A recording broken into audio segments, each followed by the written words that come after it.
बैतूल के भीमापुर विकास खंड के प्रभारी तहसीलदार पीडी तमखनिया को शनिवार सुबह लोकायुक्त टीम ने रिश्वत लेते रंगे हाथों पकड़ लिया है। लोकायुक्त पुलिस ने तमखनिया के कपड़े उतार कर भी जब्त कर लिए हैं। जानकारी के अनुसार सुबह बस स्टैंड पर अंडे की दुकान चलाने वाले से तहसीलदार ने 10,000 की रिश्वत मांगी। तय वक्त पर दुकानदार ने तहसीलदार को 10,000 रुपए दिए। उसी वक्त लोकायुक्त ने उसे ऑफिस में ही दर दबोचा। हमारे यहाँ लोकायुक्त कार्यालय में आवेदक युवराज वागीकर द्वारा दिनांक 25 जून को शिकायत की 26 जून को शिकायत की गई थी कि उसकी शादी का सामान लेने के लिए उसके माता पिता अमरावती गए हुए थे। उसकी जो गजानन फूड के नाम से दुकान है बस स्टैंड पर, तो वापस लौट के जब वहाँ अमरावती से आए तो यहाँ तहसीलदार बीडी तमखनिया साहब की टीम ने उसकी दुकान को सील कर दिया। बोले आपको क्वारंटाइन रहना पड़ेगा और बोले आप क्वारंटाइन रहिए और उसके बाद हमें नेगेटिव रिपोर्ट लाके बताइए, उसकी मेडिकल रिपोर्ट। और उनके द्वारा 10,000 रुपये दुकान सील खुलवाने की मांग की गई 25 तारीख को। 26 को शिकायत के आधार पर सत्यापन उपरांत हमारे द्वारा कार्रवाई की गई। आज दिनांक को इनको 10,000 रुपये रिश्वत लेते तहसील कार्यालय में पका गया। सर आपकी टीम कितने बजे निकली भोपाल से? हम लोग टीम सुबह मॉर्निंग में यहाँ पे सर तकरीबन कितने बजे कार्रवाई स्टार्ट की आपके द्वारा? हमने करीब 10 सवा 10 बजे। आप टीम में क्या हो सर? मैं इंस्पेक्टर हूँ, वीके सिंह नाम है। वीके सिंह। पूरी कार्रवाई होगी सर? पूरी कार्रवाई का ये मोटिव ये है कि जो क्वारंटाइन बाहर के आदमी करते हैं कोरोना में, उनको पूरा क्वारंटाइन निकालना पड़ता है। तो इनने दुकान सील कर दी। सील होने के बाद उसको खुलवाने के एवज में पैसे की मांग की थी कि हम आपकी क्वारंटाइन पीरियड के पहले दुकान खुलवा देंगे, इतने पैसे दोगे तो। कौन सी धारा के तहत मामला दर्ज? धारा 7 PC एक्ट के तहत मामला दर्ज किया गया। तो अभी इनको सर मतलब पुलिस कस्टडी में ये रहेंगे या? अभी कार्रवाई जारी है, हम लोग विवेचना जारी कार्रवाई की जा रही है। तो यहीं से उनको धरा अपन ने, कहाँ से पकड़ा? तहसील कार्यालय के अंदर ही पैसे उनके पास राशि प्राप्त हुई 10,000 रुपये पेंट की जैसे कितने के नोट थे सर? 100 के 100 नोट थे। 10,000 रुपये। 10,000 रुपये। कितने लोग हैं सर टीम में? करीब 10 लोग हैं। करीब 10 लोग की टीम है। दुकानदार युवक युवराज ने इस बात की शिकायत लोकायुक्त को की थी। बताया जा रहा है कि युवराज नाम का युवक भीमपुर बस स्टैंड पर अंडे की फल की दुकान चलाता है। कुछ दिन पहले इसी दुकान को कोरोना में प्रतिबंध के चलते बंद किया गया था।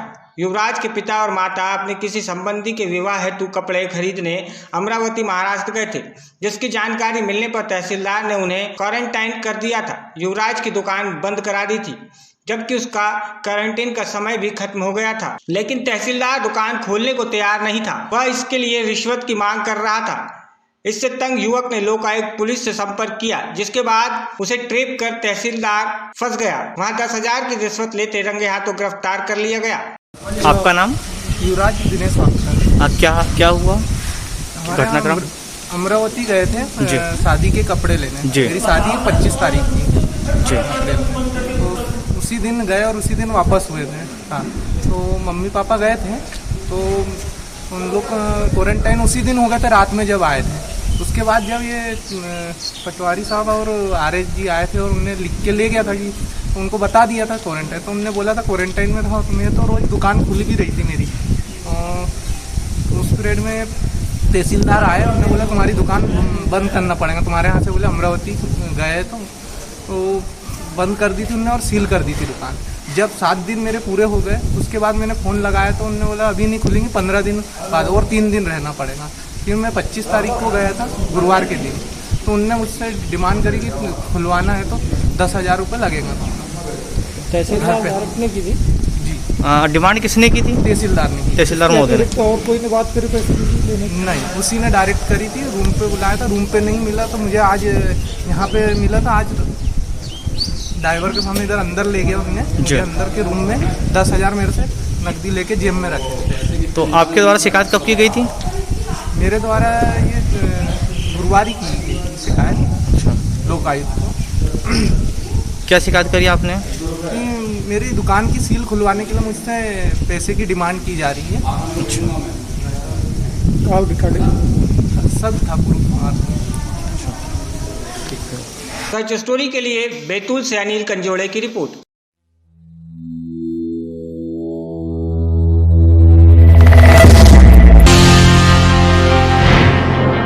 अनूपपुर जिले में कोतमा के पटवारी के निवास पर ईओडब्ल्यू ने छापा मारा। अशोक सोनी पसवारा हल्का के पटवारी हैं।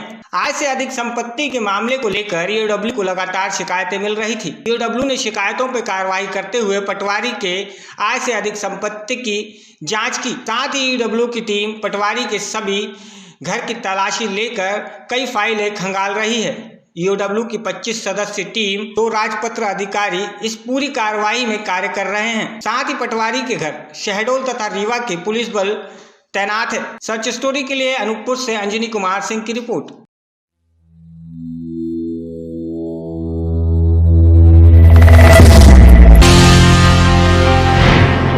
डबरा सिटी थाने पर कर्रा आदिवासी दफाई की महिला ने एकत्रित होकर हंगामा कर दिया। महिलाओं का आरोप है कि कुछ दबंग लोग आदिवासियों की बस्ती में आकर जबरन महिलाओं के साथ शराब पीने और शारीरिक शोषण करने की जिद करते हैं। विरोध करने पर रसूखदार आए दिन बस्ती में गोलियां चलाकर बस्ती में दहशत का माहौल फैलाते हैं, जिसकी शिकायत करने वह सिटी थाने आई।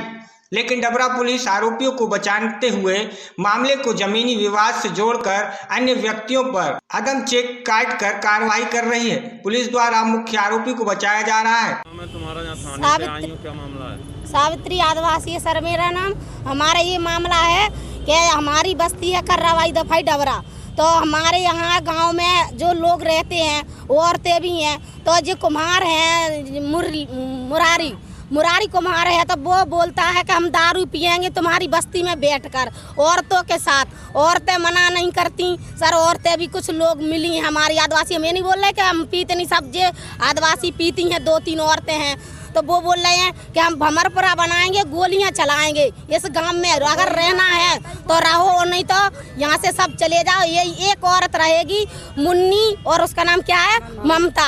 ये 2 औरतें रहेंगी और यहाँ सबकी लाशें जाएंगी यहाँ से, और हम दारू पिएंगे यहीं रहेंगे। और सर शिकायत करी तो उनने मुन्नी बाई और वो ममता बाई आई। उनने बोला कि हमारी जगह के ऊपर लड़ाई हो झगड़ा हो रहा है। पर सर शराब की कोई सुनवाई नहीं है। शराब की मना कर दी कि हम शराब कोई नहीं पीते। और सर जेल लिख दिया मैंने थाने में कि ये जगह के ऊपर झगड़ा हो रहा है।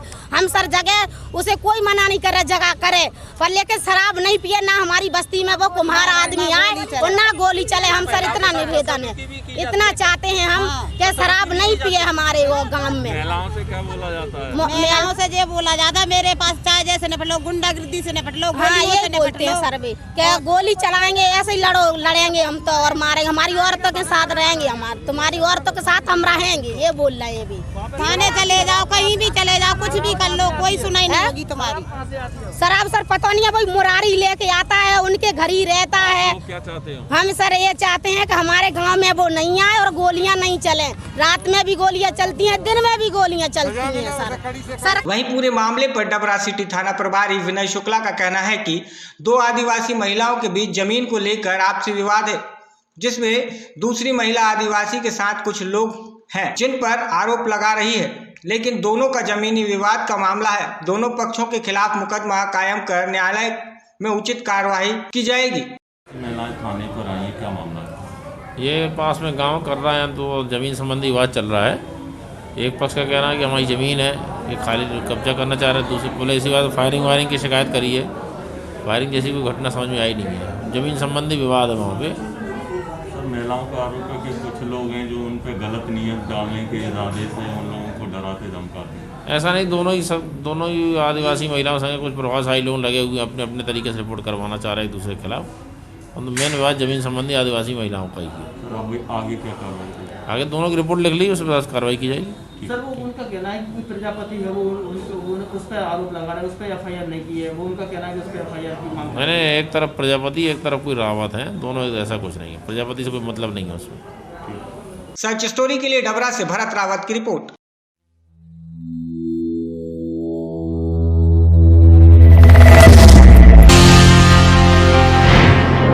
Prime gold gold sales JVC limited steel authority of India के जॉइंट एडवेंचर प्लांट वीओ डबरा में काम करने वाले 500 मजदूरों की जान पर इस वक्त संकट आन पड़ा है। कारण है कि प्लांट से सटी हुई जमीन पर कुछ खनिज ठेकेदारों की खनन लीज की स्वीकृति है, जो ब्लास्टिंग कर वहां पर खनन कर रहे हैं। खदान में होने वाली ब्लास्टिंग से बड़े बड़े पत्थर हवा में उड़कर प्लांट के अंदर आते हैं, जिससे पूरी जमीन कांप उठती है। कई बार मजदूर इन पत्थरों से घायल भी हो चुके हैं। ब्लास्टिंग से उड़ने वाले पत्थर कई बार मजदूर प्लांट की टीन शेड को तोड़ते हुए प्लांट के अंदर आ जाते हैं, जिससे मजदूरों की जान को आए दिन खतरा बना रहता है। सवाई सिंह नाम है और 5 साल से मैं यहीं काम करता हूँ। और दिक्कत ये है कि सर हमारे पास ब्लास्टिंग होती है पास में, इसके कारण पत्थर आते हैं अपना कंपनी के सेट के ऊपर, और पत्थर आके फिर वो सेट में भी होल हो गए हैं थोड़े थोड़े, और होल के कारण नीचे लेबर काम करती है तो वो पत्थर लेबर को भी लग रहे हैं। और इसके कारण वो नज़दीक में ऑफिस भी है कंपनी का, वो वहाँ ब्लास्टिंग होती है तो वाइब्रेशन ऑफिस में भी वाइब्रेशन होता है। हाँ, कितने लोग काम कर रहे हैं यहाँ पे लगभग? 300 लेबर काम कर रही है हमारी यहाँ पे, और यहाँ वो पत्थरों के कारण नीचे परेशान है सब लोग। कभी कोई घायल हुआ है उसमें? हाँ, घायल 1-2 बार नीचे पत्थर गिरे, लेकिन लेबर भाग गई इधर, ब्लास्टिंग के कारण इधर उधर भाग जाती है लेबर।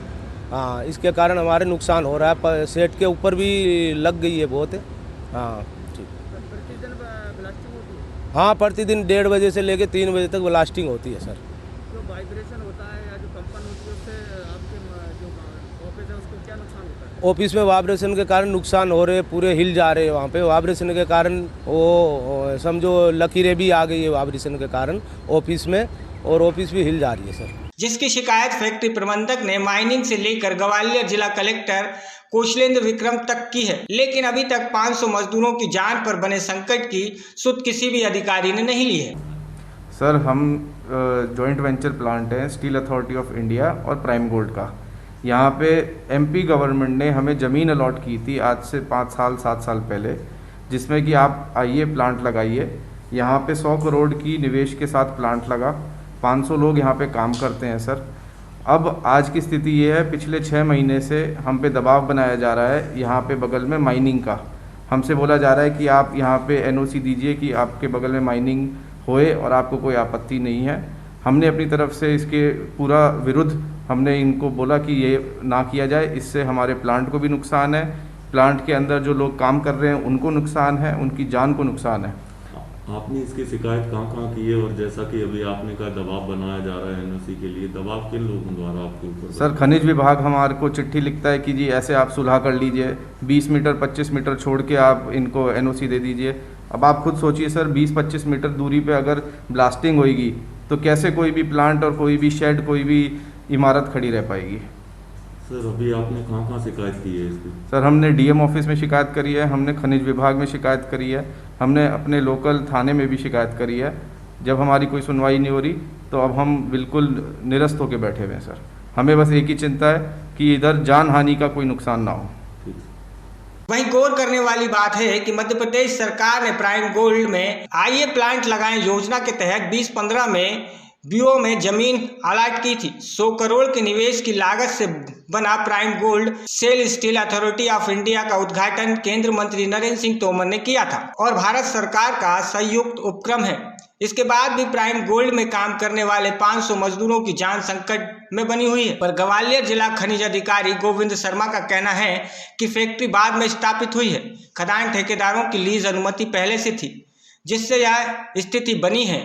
दोनों के बीच आपसी सुलह कर जल्द ही बीच की जमीन को खाली छोड़कर उस पर प्लांटेशन करने की बात खदान ठेकेदार और प्राइम गोल्ड के प्रबंधक से चल रही है। बीच का रास्ता निकालकर समस्या को हल किया जाएगा। लेकिन वहीं प्राइम गोल्डन सेल्स के सीईओ पुलकित अग्रवाल का कहना है कि प्लांट से लगी हुई लीज अनुमतियों को निरस्त किया जाए ताकि प्लांट और प्लांट में काम करने वाले मजदूरों की जान सुरक्षित रह सके। मेरे पास शिकायत आई थी और मैं मौके पर भी गया था उनके साथ में, फैक्ट्री का भी निरीक्षण किया था, खदान का भी किया था। पहली बात तो दोनों के बीच में गैप है, फैक्ट्री और खदान के बीच में। फिर ये हुआ था कि साहब इन खदानों को बंद कर दिया जाए ताकि हमको ऐसी चीज़ ना हो। तब ये बात आई कि फैक्ट्री तो बाद में आई, खदानें पहले से ही थी।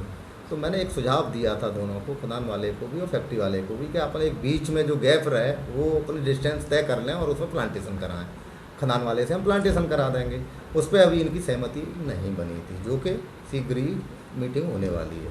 तो जिसमें जो बीच का गैप बचेगा और ब्लास्ट भी कंट्रोल्ड करें वो, और जो गैप बचेगा उसमें अपन प्लांटेशन कराएं। कितनी दूरी में सर प्लांटेशन असंभव हो सके? दूरी ये दोनों के बैठने पे ही सहमति बननी थी उसमें कि 50 मीटर, 100 मीटर, 25 मीटर जो भी है दोनों की मीटिंग में जो आता उस पर अपन तय कर देते हैं। उसके बावजूद भी सर अभी वहाँ पर उत्खनन वो कर रहे हैं। उत्खनन तो चूंकि उनकी लीज है इसलिए कर रहे हैं, बाद बाकी ये तो है नहीं कि गलत कर रहे हैं। एक जो पैमाना है सर वो 100 मीटर का दायरा है, 50 नहीं 100 मीटर मैंने जैसा आपको बताया कि फैक्ट्री बाद में आई थी, खदान पहले से चल रही है वहाँ पर। सच स्टोरी के लिए डबरा से भरत रावत की रिपोर्ट।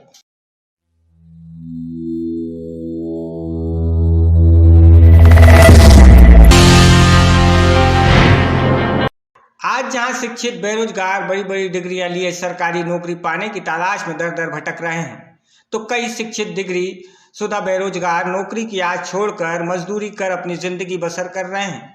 वहीं सिस्टम में बैठे भ्रष्ट अधिकारियों के कारण अपात्र लोग शासन की आंखों में धूल झोंककर साहब की मेहरबानी से फर्जी नौकरी कर असीम पद पाकर सालों से मलाई छान रहे हैं। ऐसा ही फर्जी नौकरी करने का मामला नगर पंचायत अजयगढ़ का है, जहां वर्ष 2004 में ब्रजेंद्र सिंह ने सीधी भर्ती की आड़ में अनुसूचित जाति जनजाति के पद पर ओल झोल कर नगर पंचायत में प्रभारी रहते तहसीलदार बीडी पांडे के रहमो करम से राजस्व निरीक्षक पद पर फर्जी तरीके से नियुक्ति कर ली। यह पद अनुसूचित जाति के लिए आरक्षित था। ब्रजेंद्र तिवारी नौकरी में फर्जीवाड़ा कर 21 साल से आजमगढ़ नगर पंचायत में मलाई छान रहे हैं।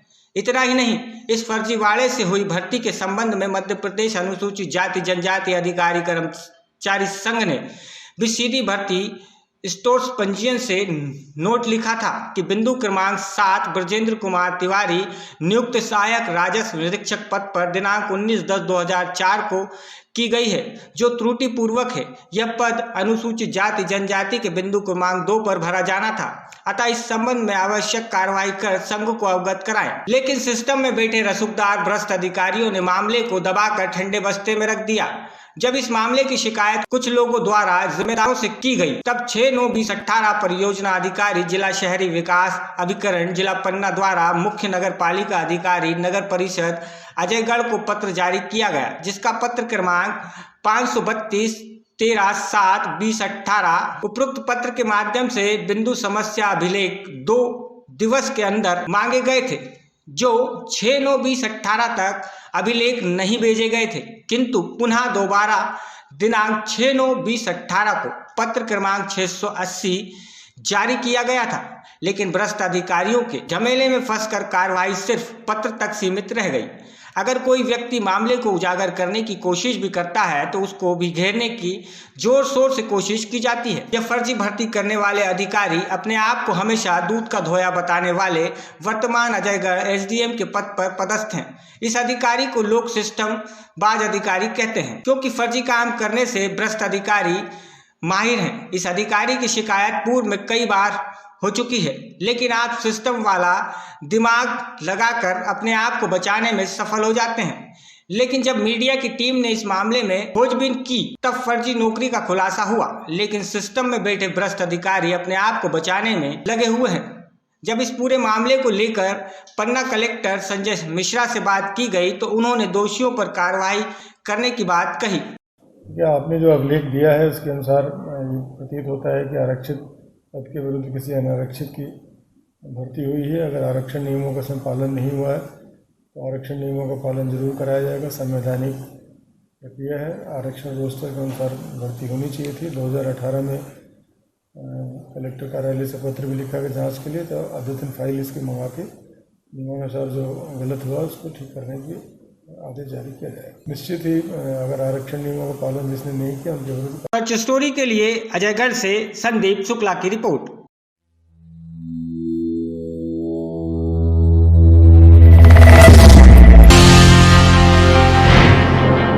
दमोह जिले के हाटा के बहुचर्चित देवेंद्र चौरसिया हत्याकांड के आरोपी गोविंद सिंह, जो इस मामले में फरार चल रहे थे, जिनके ऊपर 50,000 का इनाम घोषित किया गया था, एसटीएफ से दमोह पुलिस जिसकी तलाश नहीं कर पाई।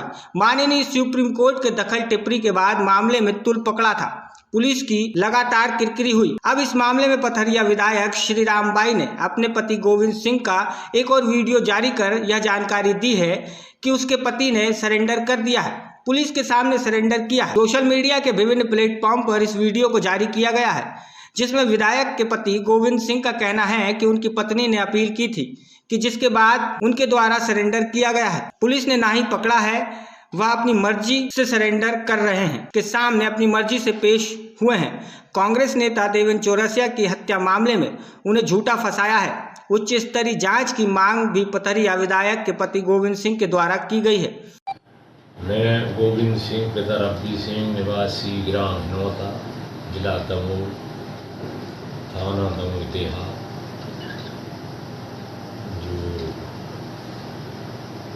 इस केस में मेरी पत्नी विधायक रामबाई ने वीडियो जारी करके कहा है कि आप सरेंडर कर दें, तो मैं यहाँ विधायक के माध्यम से सरेंडर कर रहा हूँ भिंड पुलिस के यहाँ या ग्वालियर पुलिस के यहाँ, मुझे मालूम नहीं है, लेकिन वो मुझे सरेंडर करा रहे हैं और मैं पुलिस के यहाँ अपनी स्वेच्छा से सरेंडर करता हूँ। अब इसमें आगे कोई बात आए तो भाई वो कानून की बात है, मैं तो अपनी स्वेच्छा से पुलिस में सरेंडर कर रहा हूँ।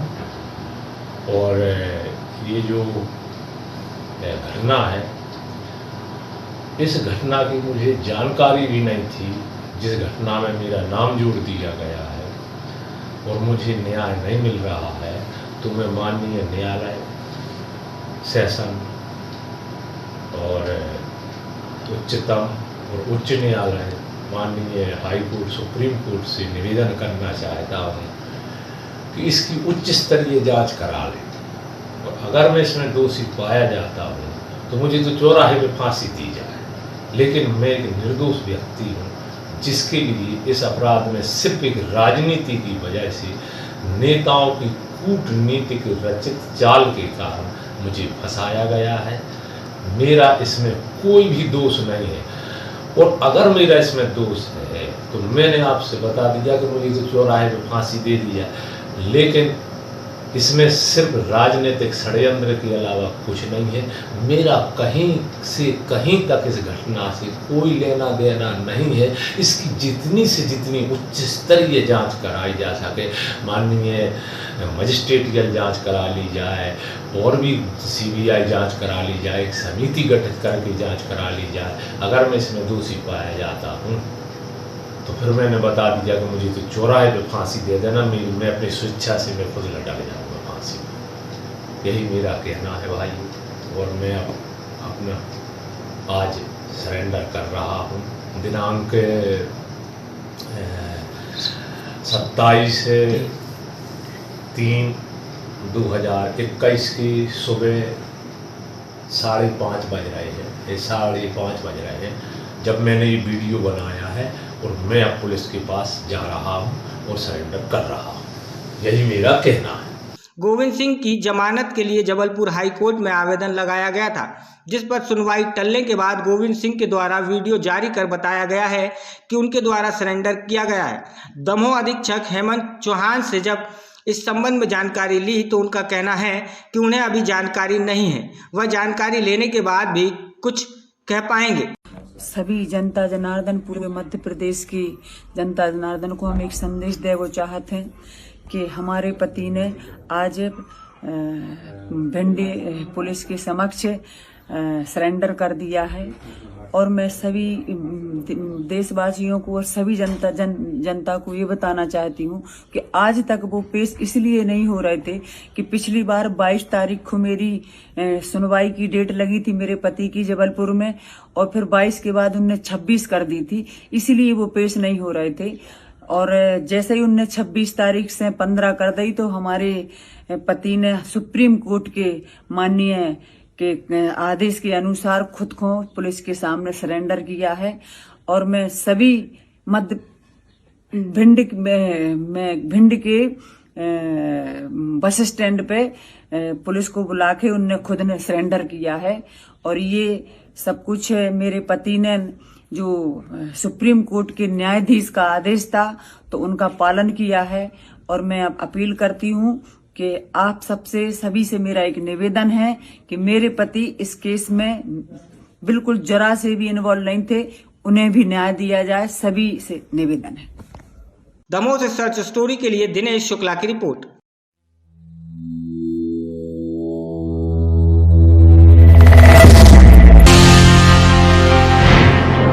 मध्य प्रदेश सरकार चाहे कितने बड़े ही दावे क्यों न कर ले, सारे दावे एवं नियम धरे के धरे रह जाते हैं। जी हाँ, यह बात हम नहीं, यह तो शाजापुर जिले के NH-52 से लेकर गुलाना शाजापुर को जोड़ने वाली 2 लेन सड़क की स्थिति बयां कर रही है। यहाँ पर ठेकेदार की घोर लापरवाही देखने को मिली, जिसमें बीच सड़क पर 24 घंटे बिजली तारों का पोल इस तरह हादसों को न्योता दे रहा है मानो अधिकारी एवं ठेकेदारों की आंखों पर पट्टी बंधी हो। इतना ही नहीं, इस पोल से 100 फीट की दूरी पर सड़क से सटे 2 फीट की दूरी पर एक कुआं भी है। यहाँ पर ठेकेदार ने डामरीकरण करने अपना पैसा निकालना समझा, जबकि किसी की जान के साथ खिलवाड़ करना इसमें कोई सीखे। जो बीच सड़क पर बिजली पोल, दूसरी तरफ 2 फीट सटे हुए कुआं जिसकी गहराई 50 फीट से ज्यादा है। अगर ऐसे ठेकेदारों पर अधिकारी एवं जनप्रतिनिधियों ने कमर नहीं कसी, अन्य जिलों जैसे बस हादसों को शाजापुर की इस 17.90 किलोमीटर की सड़क पर देखा जा सकता है। इतना ही नहीं, इस सड़क पर कुछ पुलिया निर्माण की गई और बाकी पुरानी पुलिया पर ही डामरीकरण का कार्य कर दिया गया। इस बारे में जब मीडिया कर्मियों ने संबंधित अधिकारियों से बात करनी चाहिए तो उन्होंने अपना पल्ला झाड़ लिया और इनकार कर दिया। आपने कर्मचारियों को यह कहकर कि आप मौका मुआयना सड़क का सही से करें, क्या रोड में खामियां हैं आप तुरंत मुझे बताएं। ऐसी बातों का हवाला देकर मीडिया कर्मियों को कुछ भी कहने से इनकार कर दिया। औपचारिकता के आधार पर अधिकारियों ने डामरीकरण का सैंपल लेकर सिर्फ फाइलें ही तैयार की हैं, न कि जमीनी हकीकत पर सड़क निर्माण कार्य करवाया। आपको बता दें, यह सड़क लगभग 1316.76 करोड़ की लागत से बन रही है। इसकी दूरी लगभग 17.90 किमी तथा इसकी चौड़ाई 5.5 मीटर बनने को लेकर स्वीकृति मिली है। ऐसे में अगर ठेकेदार अपनी मनमानी करेगा तो आम जनता के लिए शासन प्रशासन रुपयों को पानी जैसा बहा रहा है, उसका दुरुपयोग होना तय है। अब देखना यह होगा कि क्या इस खबर के माध्यम से अधिकारी एवं जनप्रतिनिधि संज्ञान में मामला लेंगे या फिर ठेकेदार के आगे कानून भी नतमस्तक रहेगा। जिला मुख्यालय को जोड़ने वाली सड़क पर खुलकर हो रहे भ्रष्टाचार, या यूं ही कहें कि ठेकेदार को कहीं न कहीं जनप्रतिनिधियों का संरक्षण मिल रहा है, या फिर अधिकारी कर्मचारी ठेकेदारों से साठगांठ कर अपनी जेबें भर रहे हैं और जिम्मेदार अधिकारी इस ओर ध्यान नहीं दे पा रहे हैं। आपको बता दें कि यह 2 लेन सड़क प्रधानमंत्री ग्राम सड़क योजना के अंतर्गत बनने वाली है। सर्च स्टोरी के लिए शाजापुर से सुनील की रिपोर्ट।